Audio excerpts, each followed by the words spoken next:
الرحمن الرحیم نحمده ونصلی علی رسوله الکریم اما بعد۔ صحت دو طریقے کی ہیں، ایک صحت ہے جسمانی اور ایک صحت ہے ایمانی۔ دونوں طریقے کی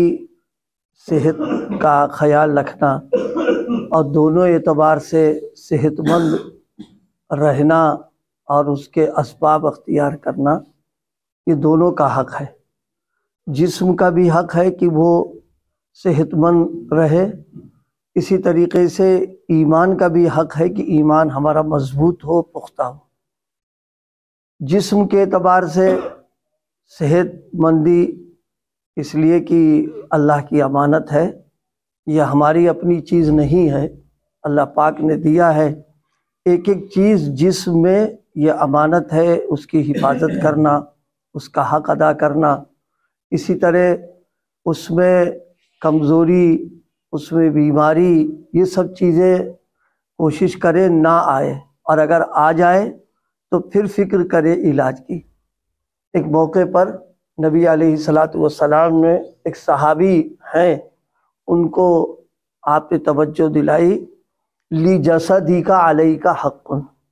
فرمایا تمہارے جسم کا بھی تمہارے اوپر حق ہے، اور اس بات کو فرما کر کے ان کو توجہ دلائی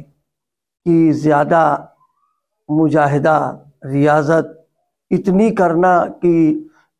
طاقت گھٹنے لگے، جسم کو تحمل نہ ہو، فرمائے کہ یہ دینداری میں سے نہیں ہے۔ بھرپور سونا، بھرپیٹ کھانا، اسی طرح بیماری دکھ ہو جائے تو علاج کرنا، ہی جسم کا حق ہے۔ تو جسمانی اعتبار سے صحت مند رہنا ہونا، بلکہ ایک روایت بھی ہے، المؤمن القوی، جو مومن کی طاقتور ہوتا ہے وہ کمزور مومن سے بہتر ہے۔ اس کا ایک مطلب یہ بھی بیان کیا گیا کہ صحت کے اعتبار سے جو اچھا ہے وہ کمزور کے بنسبت بہتر بتایا گیا ہے، وہ اس کا اور بھی مطلب ہے روایت کا۔ تو جسمانی صحت، اسی کے ساتھ ساتھ میں ایمانی اعتبار سے صحت مند ہونا، اپنے ایمان کو مضبوط بنانے کی، توانا طاقتور بنانے کی، اور ایمانی اعمال کرنے کی فکر کرنا، اور جو چیزیں ایمان کو کمزور کر دیتی ہیں، جن چیزوں سے ایمان کے اندر جو ہے ضعف پیدا ہو جاتا ہے، اللہ پاک سے دوری پیدا ہو جاتی ہے، ان چیزوں سے احتیاط کرنا، اور جان بوجھ کر کے کوئی ایسا کام کرنا جس سے ایمان میں کمی ہو، ضعف پیدا ہو جائے، ایمان کے اندر اضمحلال پیدا ہو جائے، یہ ایمان کی حق تلفی ہے جو عند اللہ مواخذے کا ذریعہ بنے گی۔ انہی چیزوں میں اس وقت جو توجہ دلانا ہے وہ یہ کہ کھانے پینے کے تعلق سے، ایک تو یہ کہ کھلم کھلا ایک حرام چیز ہے، ایک ناجائز چیز ہے، شرعاً حلال نہیں ہے، اس سے تو بچنا ہی ہے۔ اگر شبہ بھی ہو رہا ہو گڑبڑ ہونے کا تو اس سے بچنا یہ ایمان کا تقاضا ہے۔ شبہ کی بنیاد پر کہ شاید اس میں کچھ ہے تو اس سے بھی اپنے آپ کو احتیاط رکھنا۔ ارے بھائی زہر اگر ہے، کسی چیز میں ملا ہوا، ہم نہیں کھا رہے ہیں، لیکن شبہ ہے کہ زہر کا کوئی اثر ہے، تبھی دور رہیں گے ہم۔ اسی طریقے سے کھانے پینے کے سلسلے میں شبہ بھی اگر ہو جائے تو پھر اس وقت میں آدمی احتیاط کرے، اپنے آپ کو بچائے۔ اس سے ایمان مضبوط ہوتا ہے، قوی ہوتا ہے، اور اللہ کا تعلق بڑھتا چلا جاتا ہے۔ اور جتنا اللہ کا تعلق بڑھے گا اتنی زیادہ احتیاط اور اہتمام اپنے آپ پیدا ہو جائے گا، کیونکہ اندر سے ضمیر کہے گا کہ تیرا اللہ سے تعلق ہے تو اس طرح کے کھانوں کی مجلسوں میں جا رہا، ایسے کھانوں میں شریک ہو رہا، ایسوں کی دعوتوں میں جا رہا، خود رکاوٹ پیدا ہوتی ہے اس میں۔ ہمارے بزرگوں میں حضرت شاہ اسحاق صاحب رحمۃ اللہ علیہ دہلی کے تھے، بڑے بڑے علماء میں تھے۔ حضرت شاہ اسحاق صاحب رحمۃ اللہ علیہ کے یہاں حضرت مولانا مظفر حسین صاحب کاندھلوی رحمۃ اللہ علیہ، حضرت مولانا مظفر حسین صاحب کاندھلوی، ان کا تقوی مشہور ہے، اپنوں میں بھی اور سب میں بہت مشہور ہے، اور حضرت شیخ رحمۃ اللہ علیہ اسی خاندان کے ہیں، جو صاحب فضائل اعمال جن کی ہے اسی خاندان کے لوگوں میں ہیں۔ یہ پڑھنے کے لیے گئے، تو اس زمانے میں جیسے آج کل باقاعدہ بورڈنگ ہوتی ہے، دارالاقامہ ہوتا ہے، کھانے کا پینے کا وہ کوئی سسٹم نہیں تھا، بلکہ بس گھروں سے کھانا آتا تھا، اور وہ زمانہ بڑا خیر کا تھا۔ لوگ خواہش کرتے تھے کہ کوئی طالب علم میرے ہاں آ جائے تاکہ اس کی برکت رہے، ہم اس کی خدمت کرتے رہیں، کرتے تھے لوگ۔ حضرت شاہ اسحاق صاحب رحمۃ اللہ علیہ خود ہی بہت بڑے لوگوں میں علمی اعتبار سے، روحانی اور نورانی اعتبار سے اس زمانے کی بڑی شخصیت تھی، اور حضرت مولانا مظفر حسین صاحب ان کے ہاں کھانے کا مسئلہ آیا۔ کھانا جب آیا تو سالن بھی اور روٹی تھی، حضرت نے روٹی کھا لی، سالن واپس کر دیا۔ گھر والوں کو حیرت ہو گئی، بھئی یہ کیسا مہمان ہے، اس لیے کہ بغیر سالن کے، سبزی کے، دال کے روٹی حلق سے نہیں اترتی، وہ پورا کھانا ہی کھا گئے، سالن واپس کر دیا۔ حضرت سے تذکرہ کیا کہ عجیب مہمان آیا ہوا ہے یہ، کہ یہ روٹی تو کھا لی اس نے اور سالن واپس کر دیا۔ حضرت کو فکر ہو گئی کہ پڑھنے آئے ہوئے ہیں، اس طرح رہیں گے تو پھر صحت خراب ہوگی ان کی، کیسے پڑھائی کر پائیں گے یہاں پر رہ کر یہ۔ تو حضرت نے ان کو بلایا،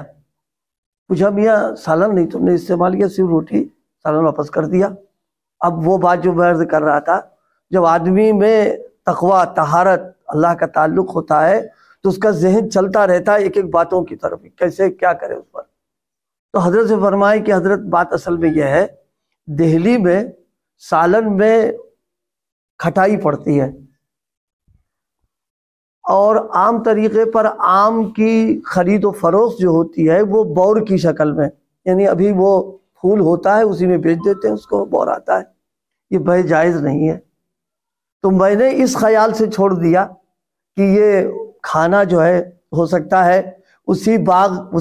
کھٹائی اسی باغ میں آئی کی ہو جس سے اس بچا ہو، اس لیے میں نے اس کو استعمال نہیں کیا۔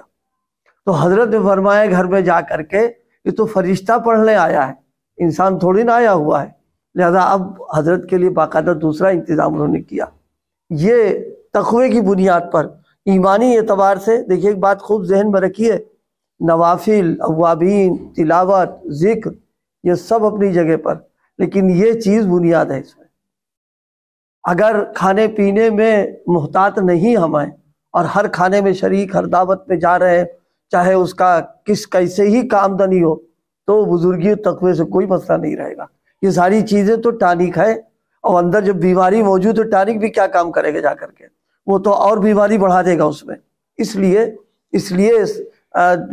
تقوی اور دینداری کے لیے جو بنیادی چیزیں ہیں وہ یہ کہ کھانے پینے میں احتیاط،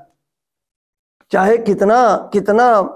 اچھی عمدہ دعوت ہو رہی ہو، کتنے بااخلاق لوگ ہوں، دیکھنے میں دیندار لوگ ہیں، لیکن اگر ان کی آمدنی مشکوک کی ہو رہی ہے تو ان کو خوش کرنے کی خاطر اپنا دینی نقصان نہیں کرنا چاہیے، کسی بہانے سے، کسی عذر سے اس کو ٹال دینا چاہیے، تاکہ ہمارا ایمان اور دین تو کمزور نہ پڑے۔ ہم ان کو خوش کر کے اور دینی نقصان کر لیں گے تو فائدہ ہمارا کیا آ جائے گا اس میں۔ ارے بھائی کسی دعوت میں مان لیجئے زہر یا کوئی چیز پلیٹ میں رکھی ہوئی ہے، اور میزبان کہہ رہا کہ ہمارے یہاں دستور ہے کہ مہمانوں کو کھلایا جاتا ہے، کھا لیجیے آپ، تو کیا ہم اس کے کہنے تو زہر کھا لیں گے؟ ظاہر ہے ہم جانتے ہیں ہمارا جسم جو ہے، ہماری جان نکل جائے گی اس میں۔ تو جیسے جسمانی غذا میں کسی کی روح رعایت میں زہر نہیں لے لیتا ہے آدمی جان بوجھ کر کے، یوں تو کوئی انجانے میں چلا جائے تو الگ مسئلہ ہے، اسی طریقے سے جان بوجھ کر کے کوئی آدمی ایسی چیزوں کا استعمال کر لے کسی کی مروت میں، کسی کو خوش کرنے کے لیے، کسی کی دباؤ میں، یہ کوئی عقل مندی کی بات نہیں ہے، اپنا نقصان نہیں کرنا چاہیے۔ تو اس وقت جو عرض کی میں نے، جیسے جسمانی صحت کی ہمیں فکر رہتی ہے، ایسے ایمانی صحت کی بھی فکر رہنا، اور ایمان جتنا مضبوط ہوگا، جتنا قوی ہوگا، اتنا ہی اللہ کا قرب، اللہ کا تعلق، اللہ کی معیت، اللہ کی محبت بڑھتی چلی جائے گی۔ اور جتنا ایمان کمزور ہو جائے گا ہمارا، لاکھ ہم کچھ کرتے رہیں، وہ کمزوری جب جڑ کمزور پڑ چکی ہے تو وہ درخت میں کہاں سے ہریالی، پتے، پھول پیدا ہوں گے۔ اس لیے بھائی ہم سب کو اس کی فکر کرنا ہے کہ جو چیزیں ایمان کے لیے نقصان دہ ہیں، ایک تو کھلم کھلا چیزیں ہوتی ہیں، کچھ چیزیں وہ ہوتی ہیں کہ کھلم کھلا تو نہیں لیکن وہ اثرات اس سے موجود ہیں، ان سے بھی اپنے باپ کو بچانا، احتیاط کرنا۔ جب اس درجے پر اللہ پاک ہم سب کو پہنچا دے تو انشاءاللہ اللہ ہمارے ایمان کو بھی مضبوط